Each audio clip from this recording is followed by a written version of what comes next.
guess I was sort of raised in it in a sense, you know, in roots traditions. My grandma is a fiddle player and a piano player and sang in her church choir. And I just always, when I grew up in Montreal and I moved across the country when I was 17 to Vancouver, BC, and there was a really, what at the time was called alt country, burgeoning kind of alternative folk and country scene there, what we would now call Americana. And I just got bit by the bug. I got invited to write some French lyrics for Django Reinhardt's songs for a band called the Hot Club of Mars, because they wanted to play a French festival, the only French festival in BC, which is called the Festival du Bois in Port Coquitlam. And I'm bilingual because I grew up in Montreal.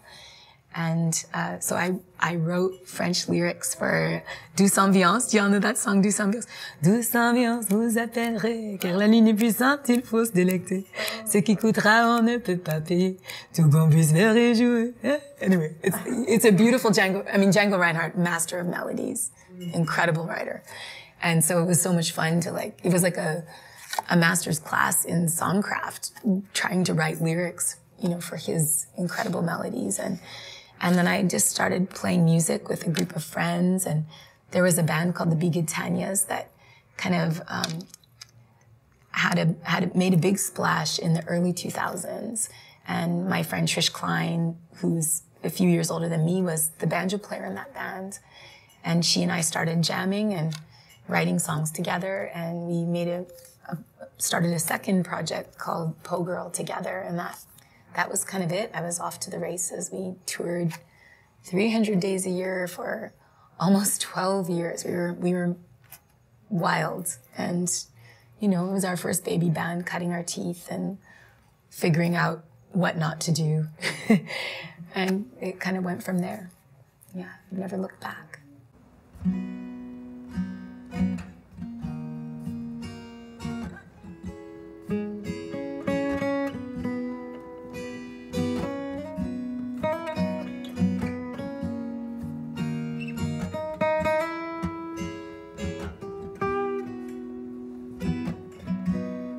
First day of spring,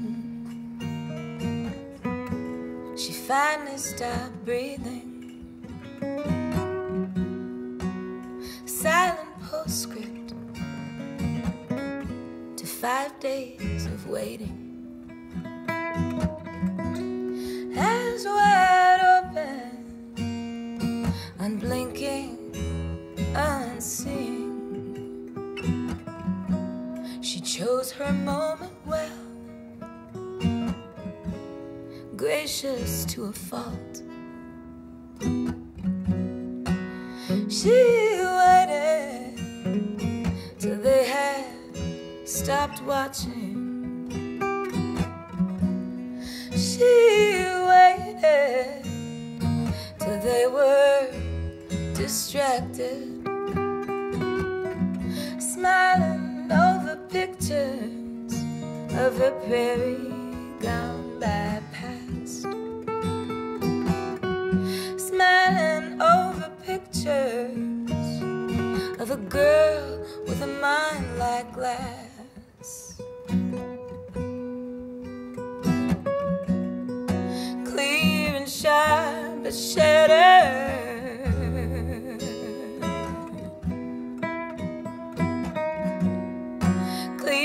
sharp but shattered,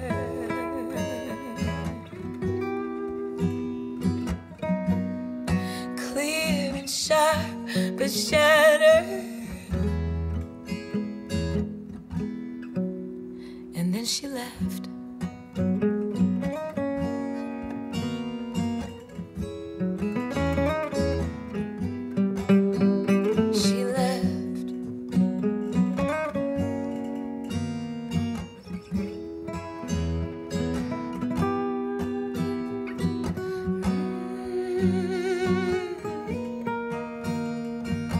Ooh.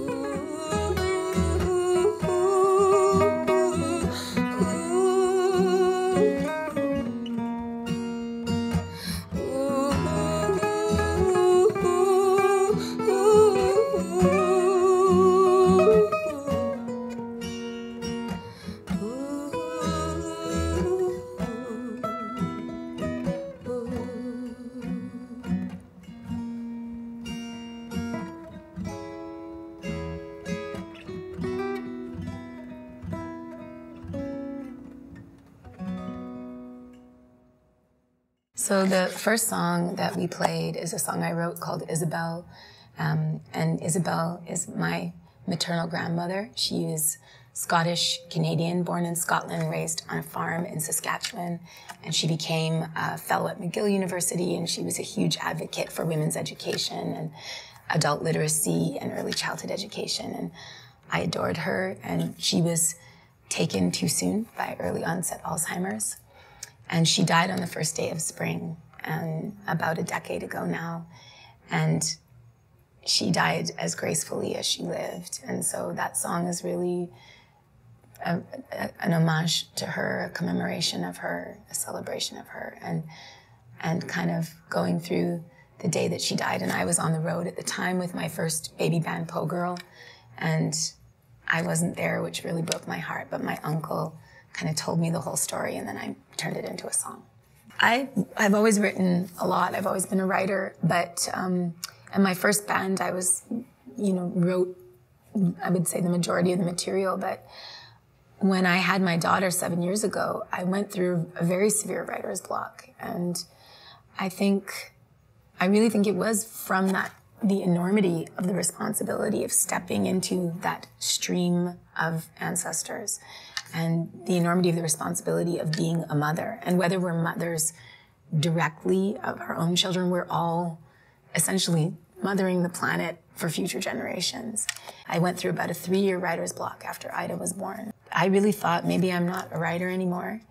And then Rhiannon invited me to be part of that project.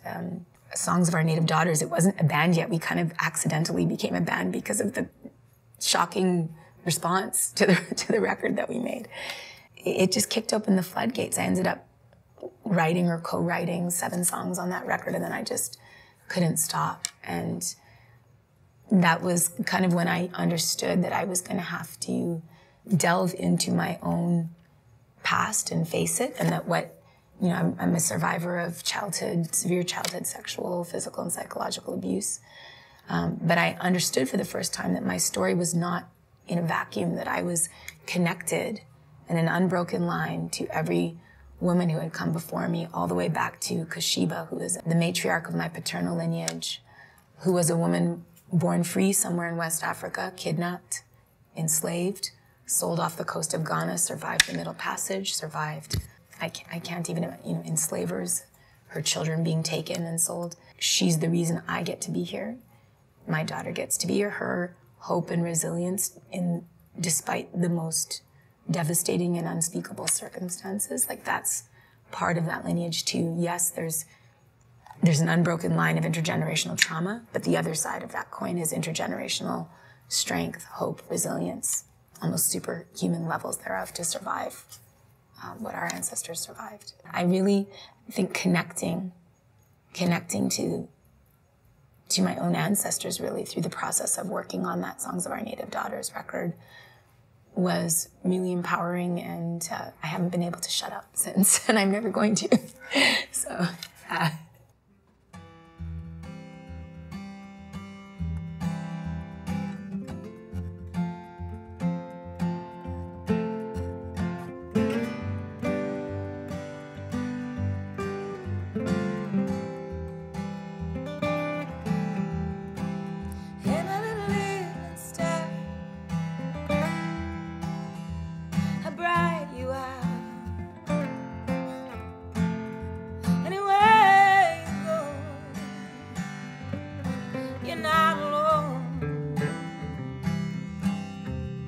rocks and bugs and angel wings, every little shiny thing.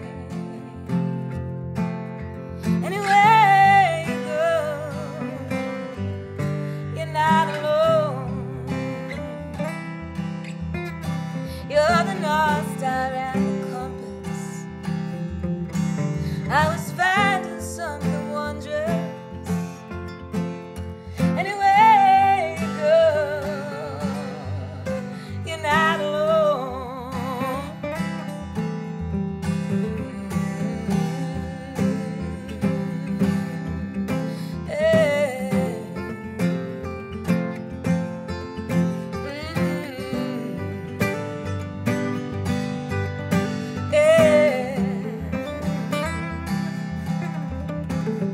wish that I could keep you from sorrow and harm. None of us is here for love, but you're not alone. In the cradle of the circle are the ones who came before you. The strength is yours now. You're not alone. Sparrows in the morning, crows at dusk, singing with your daddy. We have love. We have love. We have love. We have love. You're not alone. It's what Mandy.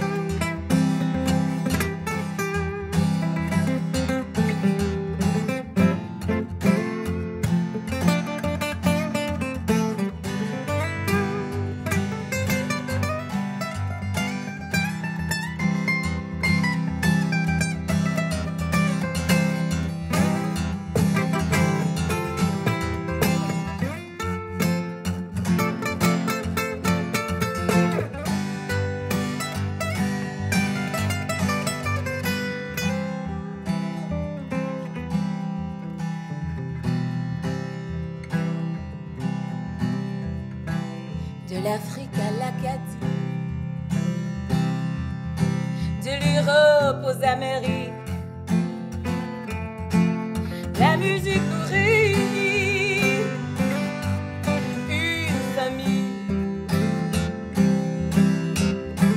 La musique nous réunit, de la Louisiane au sans souci, Tigalam, Tigali, on arrive, une famille. And all it lives inside, how bright you are. We have love. You're not alone. We have love. We have love. We have love. You're not alone. You're not alone. You're not alone. You're not alone.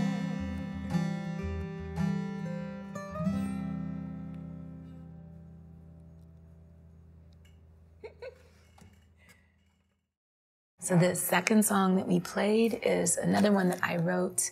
I actually wrote it during the recording sessions for a collaborative project that I'm a part of called Our Native Daughters with Rhiannon Giddens, Amethyst Kia, Layla McCalla, and me. And it was my first time being separated from my daughter. I have a daughter who's now 7, but she was 4 when we recorded Songs of Our Native Daughters for Smithsonian Folkways. And I was really missing her, but I also understood how privileged I was that I'm the first woman in my lineage who's had the support of an equal partner who saw me as an equal and who is there for our child. And not just my partner, but our entire community surrounds our daughter with love. And that's the kind of love and protection that every single child deserves and is not getting.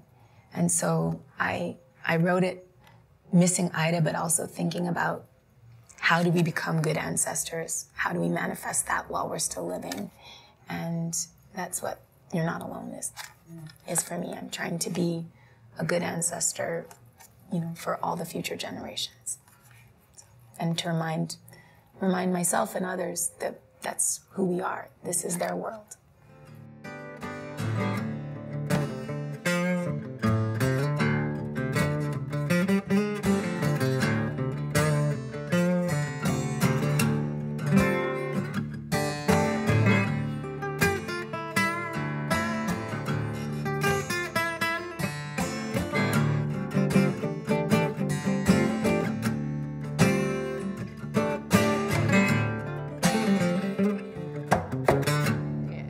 I'm not going to stop making music ever. You know, it's a compulsion. And so bringing the history forward is important to me because that's the truth, you know, and the erasure came from bigotry, you know, and fear. You know, the early recording industry was beset by bigotry and false constructs of race. And that's what, you know, the first Ralph Peer had his own set of biases and mistaken ideologies, you know, segregating musicians according to black and white and making, you know, records geared toward the black community, calling those race records, making records geared toward the white community, calling them hillbilly records. It was arbitrary and it was false. That wasn't how the music ever was. Music has always been anti-bigotry, and that's what I love about it. We have our issues, but music helps us dismantle them. To erase us from the story is to tell a much, much sadder, poorer, less compelling story.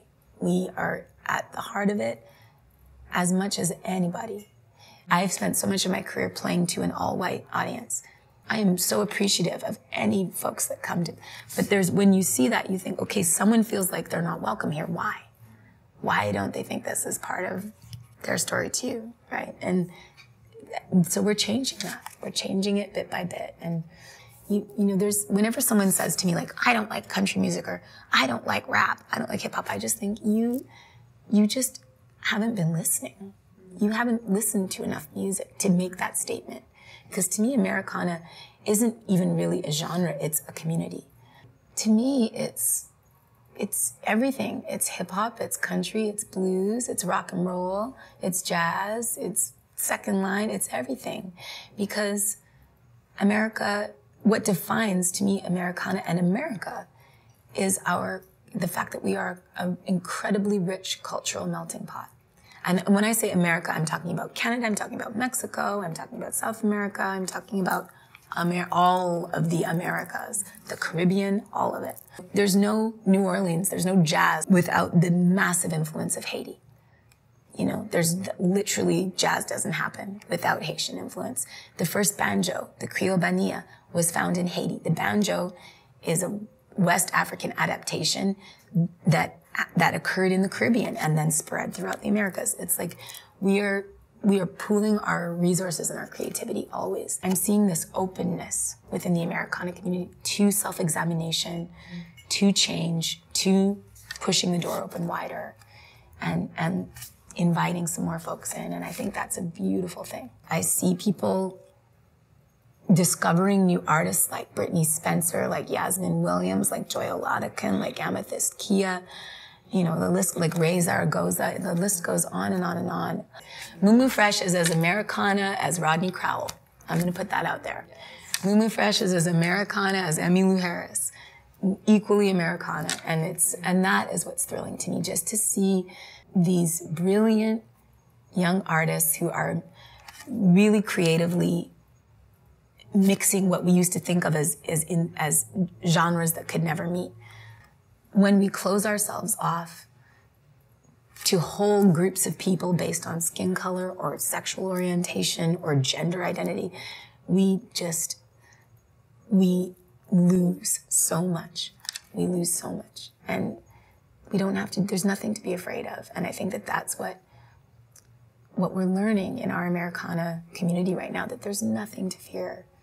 And Maya Angelou said it, I am a human being, therefore nothing human is foreign to me. And Mumu Fresh said it in another way, we are spiritual beings. We are all of us spiritual beings having a human experience. And those things are true, and they're true no matter what language you speak or where you come from, you know, or if you prefer electric or acoustic guitar, you know. It's all wide open and there's nothing to fear.